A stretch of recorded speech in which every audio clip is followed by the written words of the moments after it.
Hello बच्चों, एक बार फिर से पुनः आर के केमिस्ट्री क्लासेस में आपका स्वागत है।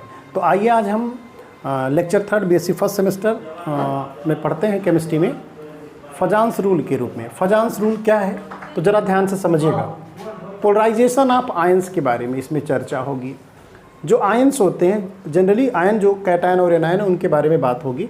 लेकिन एक फजान रूल जो कि एक पोलैंड के निवासी हैं, यहूदी हैं, इन्होंने पोलराइजेशन ऑफ आयंस पे काम किया। वास्तव में देखा क्या गया, पहले इन्होंने इस कॉन्सेप्ट को दिया क्यों, जैसे जब NaCl प्लस H2O को एक बर्तन में घोला जा रहा था तो दूसरे बर्तन में जब KCl प्लस H2O को घोला जा रहा था तो देखा गया कि ये फास्ट डिजॉल्व हो रहा था, फास्ट डिजॉल्व, जबकि ये स्लो डिसोसिएट कर रहा था।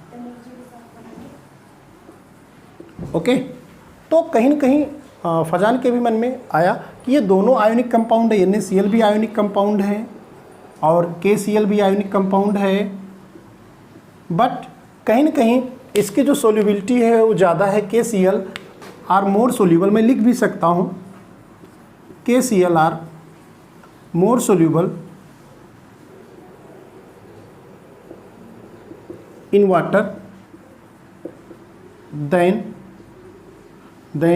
NaCl। तो फजान को बताना था ऐसा क्यों हो रहा, भाई दोनों आयनिक कंपाउंड्स है बट एक जल्दी डिजॉल्व हो रहा है, एक स्लो डिजॉल्व हो रहा है कंपैरेटिवली। तो उस पर इन्होंने काम किया और इन्होंने बताया कि ऐसा है, ज़रूरी नहीं है, हो सकता है या KCl ज़्यादा आयनिक हो ये कम आयनिक हो। तो इनके कहने का मतलब ये था कि there is no compound which is 100% आयोनिक। इनके अकॉर्डिंग सभी कंपाउंड्स, कोई मतलब ऐसा कोई कंपाउंड है नहीं जो 100% आयनिक हो, बट जो सीजियम फ्लोराइड है, सीजियम फ्लोराइड ये मैक्सिमम आयनिक कंपाउंड होता है। तो इनके अकॉर्डिंग क्या था कि all the ionic compounds have some covalent character,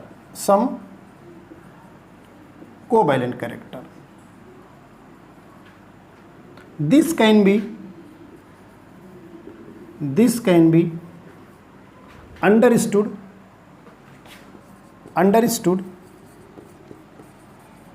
through concept of polarisation. इसी को हम पोलराइजेशन कॉन्सेप्ट के अनुसार समझेंगे। इसी को फजांस रूल भी बोला गया, फजांस रूल। ओके, तो चलिए फजान रूल मुझे लगता है आपको समझ में आ गया होगा क्यों आया। वास्तव में सभी आयनिक कंपाउंड्स में कुछ ज़्यादा आयनिक थे, कुछ कम आयनिक थे। इसी कॉन्सेप्ट को एक्सप्लेन करने के लिए फजान ने अपना रूल दिया। तो फजान ने बताया क्या, फजान ने ये बताया the ionic nature or covalent nature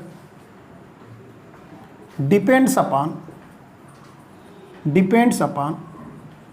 nature of cation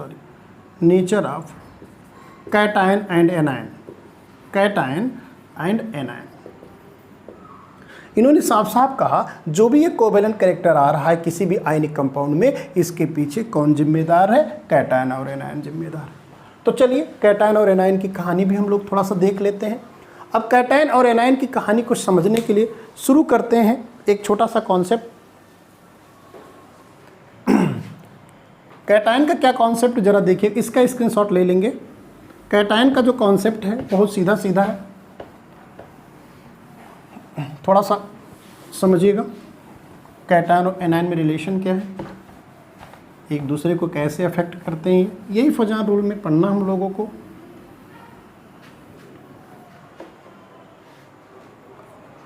जैसे पहली बात तो आप ये देखिएगा, मेरे पास एक न्यूट्रल एटम ए है अगर इसको मैंने इलेक्ट्रॉन इसमें एक या एक से अधिक इलेक्ट्रॉन दे दिया तो ये सीधे सीधे एनायन में कन्वर्ट हो जाएगा।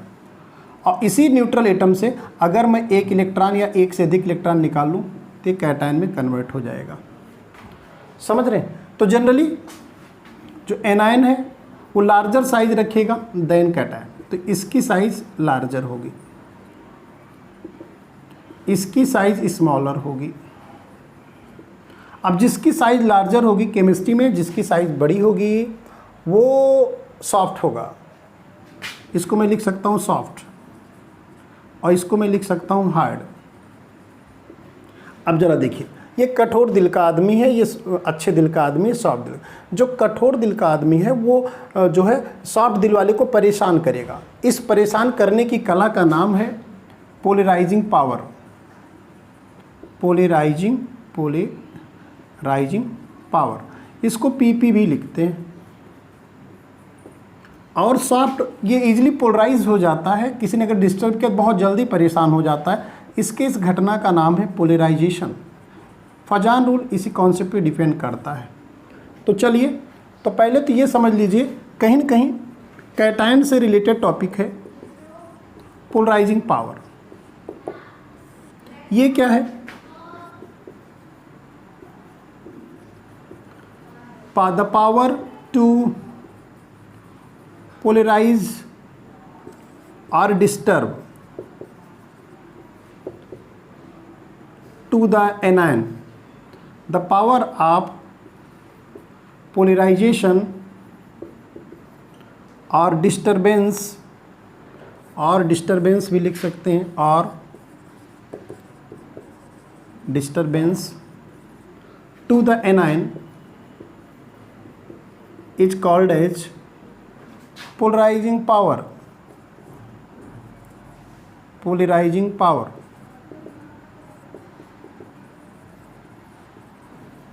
याद रखिएगा, ये साइज पे डिपेंड करेगा। PP inversely proportional to size of cation. अगर साइज, याद रखिएगा, साइज घटेगी तो पोलराइजिंग पावर बढ़ेगी।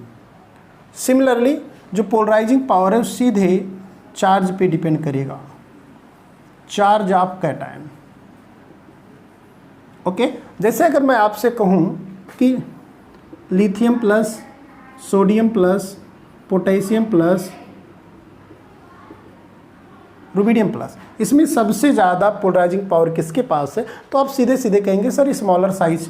तो लिख सकता हूँ ये लिथियम के पास सबसे, तो nature of PP polarising power decreases. Okay, similarly अगर मैं आपसे कहूँ Na plus, Mg2 plus, Al3 plus, Si4 plus, अगर मैं इसको ले लूँ तो आप सीधे सीधे कहेंगे चार्ज बढ़ रहा है तो पोलराइजिंग पावर। देखिए, पोलराइजिंग मतलब डिस्टर्ब करने की क्षमता। कैटायन हमेशा एनायन को डिस्टर्ब, शुरू से यही आदत रहा, कैटायन प्रधान केमिस्ट्री रही हमेशा।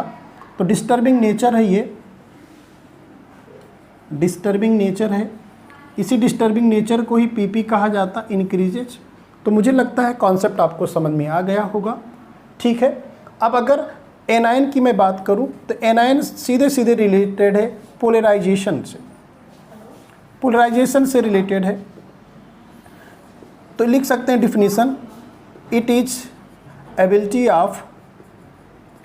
ऑफ एनायन टू पोलराइज, मतलब अपना शेप बेचारा बिगाड़ लेता है, polarise in the presence of cation, in the presence of cation is called as polarisation, is called as polarisation. तो याद रखें, पोलराइजेशन एनायन रिलेटेड प्रॉपर्टीज़ है, polarising power cation related properties है। अब जरा देखिए, अगर मैं कहूँ कि ये पोलराइजेशन सीधे सीधे, जो पोलराइजेशन है एनायन का, वो सीधे सीधे साइज ऑफ एनायन पे डिपेंड करेगा। अगर एनायन की साइज ज़्यादा है तो पोलराइजेशन ज़्यादा होगा। सिमिलरली अगर polarisation also proportional to electron density at anion. अब जरा देखिएगा, मैं लगे हाथ एग्जाम्पल बता दे रहा हूँ। अगर मैं कहूँ कि F minus Cl minus bromide ion iodide ion, सबसे ज़्यादा पोलराइजेशन, सबसे ज़्यादा जो है पोलराइज कौन होगा, तो आप सीधे सीधे कहेंगे लार्जर साइज है आयोडाइड का, तो हो जाएगा। इसी तरह अगर मैं आपसे कहूँ C4 minus N3 minus O2 minus F minus, सबसे ज़्यादा पोलराइज कौन होगा, ज़्यादा चार्ज वाला तो आप लिख सकते हैं डिक्रीजिंग ऑर्डर ऑफ पोलराइजेशन। क्यों? क्योंकि इस कार्बन की साइज नाइट्रोजन, ऑक्सीजन, फ्लोरीन से बड़ी है अकॉर्डिंग टू पीरियोडिक टेबल, आप इसको समझ सकते हैं। तो ये तो पोलराइजेशन एंड पोलराइजिंग पावर था फजान के अकॉर्डिंग। तो अगर आगे बढ़ें थोड़ा सा, इसमें कॉन्सेप्ट को और आगे बढ़ाएं, तो कौन कौन से फैक्टर फजान रूल को अफेक्ट करते हैं ये भी देख लें। जनरली कैटायन और एनायन ही हैं आयनिक कंपाउंड्स में, तो यही दोनों प्रभावित भी करेंगे।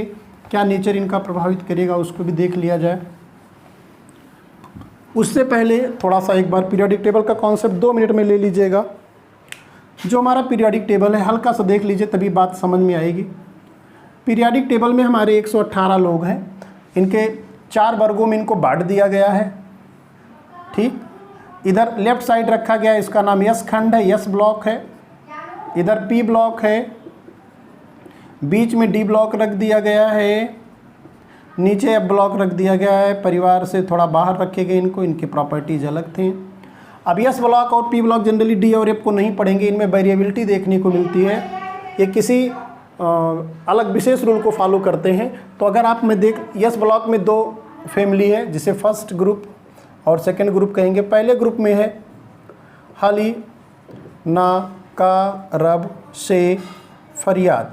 दूसरे ग्रुप में क्या है, हाइड्रोजन के सामने कोई नहीं है, बेटा, मागे, कार, स्कूटर, बाप, राजी। ज़रा देखिएगा, ये फ्रांसियम और जो रेडियम है ये both are radioactive elements, dangerous है, इनके बारे में विशेष चर्चा नहीं करेंगे, खतरनाक होते हैं, रेडियो एक्टिव एलिमेंट्स हैं। बाकी top to bottom periodic table में चलने का 2 ही तरीका है, या आप लेफ्ट टू राइट चलेंगे या टॉप टू बॉटम चलेंगे। ध्यान से देखिएगा, टॉप टू बॉटम चलने पे साइज बढ़ेगी, नंबर ऑफ सेल्स बढ़ते हैं, बस केवल इतना याद रखिएगा, साइज इंक्रीज करेगा। तो जाहिर सी बात है, अगर मैं बात करूं, ये चूँकि मेटल्स होते हैं फर्स्ट ग्रुप के जब मैं पीरियोडिक टेबल पढ़ाऊंगा डिटेल पढ़ा दूंगा, अभी आप देख लिए यूनि पॉजिटिव आयन में रहेंगे। अब जरा देखिए साइज इनकी घट रही है, तो जाहिर सी बात है इसमें सबसे ज़्यादा पोलराइजिंग पावर H+ में ही होगा। यही कारण है जो HCl है ये मैक्सिमम कोवैलेंट कैरेक्टर रखता है। मैक्सिमम कोवैलेंट कैरेक्टर मतलब LiCl आदि की अपेक्षा, जैसे अगर मैं LiCl आदि में मैं बात करूं तो HCl में मैक्सिमम कोवैलेंट कैरेक्टर होगा। ओके, ऐसे ही ये डाई पॉजिटिव आयन बनाते हैं, इनकी भी साइज देखिए टॉप टू बॉटम जाने पे इंक्रीज कर रही है। तो जाहिर सी बात है साइज अगर इंक्रीज कर रही कैटायन की तो PP क्या होगा, डिक्रीज करेगा। सीधा सीधा कॉन्सेप्ट है। सिमिलरली अगर हम P ब्लॉक में आ जाएं तो देखा जाए बैगन, आलू, गाजर, इनथैलियम, ये थर्ड ग्रुप है या 13 ग्रुप ले सकते हैं, चूँकि दो ग्रुप इसमें है, 10 इसमें है, तो 12 हो गया, 13 to 18 इसमें है। ये हो गया काशी, गए, tin, lead, NPAS, SB, bismuth, उससे टीपो, fluorine, chlorine, bromine, iodine, astatine. ठीक है, helium, neon, argon, krypton, xenon, radon. ठीक है, अब जरा आप देखिए ध्यान से, इसमें भी वही चीज़ है, अगर आप लेफ़्ट टू राइट जाते हैं तो जो साइज होगी वो डिक्रीज करेगी, टॉप टू बॉटम जाएंगे तो साइज इंक्रीज करेगी। अब याद रखिएगा जो आपके ये कार्बन है, चूँकि P ब्लॉक एलिमेंट्स में मेटल्स, नॉन मेटल्स, सब मेटल्स होते हैं, तो इसके ऊपर 4 माइनस, 3 माइनस, 2 माइनस, 1 माइनस। तो अगर मैं बात करूं तो इनकी जो चार्ज हैं घट रहे हैं, तो सबसे ज़्यादा पोलराइजेशन C4 माइनस में होगा, मैक्सिमम पोलराइजेशन रखेगा क्योंकि चार्ज मैक्सिमम है। अगर मैं साइज़ की बात करूं, तो देखिए साइज़ डिक्रीज कर रहा है, तो पोलराइजेशन भी क्या होगा, डिक्रीज करेगा। साइज भी डिक्रीज करेगा। नहीं भैया, आज कल दे दीजिएगा। तो ये है, इसी के बाद हम लोग अगला देख लें। अब कौन कौन से फैक्टर्स, इसको आप नोट कर सकते हैं, फैक्टर्स अफेक्टिंग फजांस रूल। तो कौन कौन से फैक्टर हैं, ज़रा उसको भी देख लें हम लोग। फैक्टर्स में नेचर ऑफ कैटायन और नेचर ऑफ एनायन ही अफेक्ट करेगा, देख लें। तो फजान ने कॉन्सेप्ट क्या दिया, according to Fajans the ionic compounds having covalent characters also due to polarizing power of cation and polarization of anion.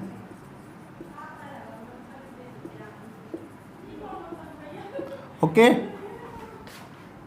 now greater the polarizing power, greater will be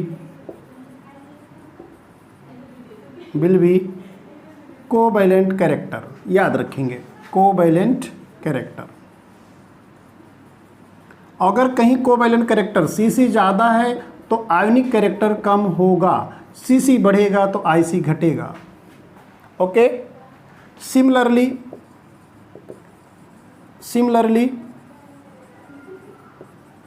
greater will be polarization, greater will be